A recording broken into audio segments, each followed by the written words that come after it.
I have a man hanging from a swing set. Bladen Rental Properties, Highway 211. There's a male subject hanging from the swing. It's a black male subject. At 7:25 the next morning, Lennon Lacy was found in the open field of a mobile home park, hanging from this swing set. The local police ruled his death a suicide. According to the autopsy, he seemed depressed. What did you make of that? How did they know? How do you psychologically evaluate a dead person? That question, and many others still unanswered, haunt Lennon's family. You did not recognize the belt that was used in the hanging. I did not.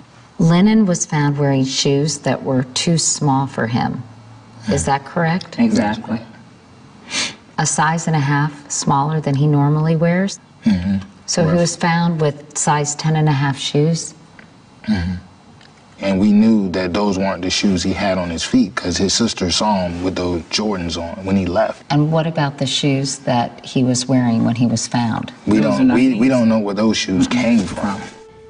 Meanwhile, just days after Lennon was buried, it appeared someone had desecrated his grave. What we don't want is for this to potentially be one of those cold cases. When we look at so many of the pieces of the puzzle, and when our attorneys have asked, well, have these leads been followed up? They hadn't.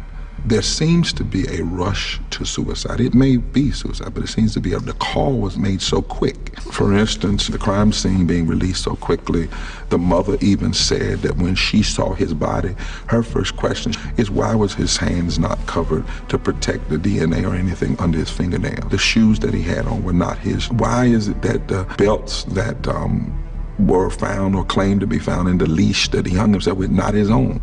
Were there real measurements done?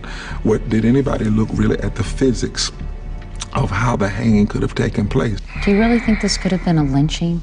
Could have been, until all the questions are answered. The reality is we know it was a hanging. And the question is, was it a suicidal hanging? Was it a staged hanging? What was it? We do not know at this point. That is why we're asking for this further investigation. We have asked the Justice Department to throw its full weight behind a comprehensive and thorough investigation.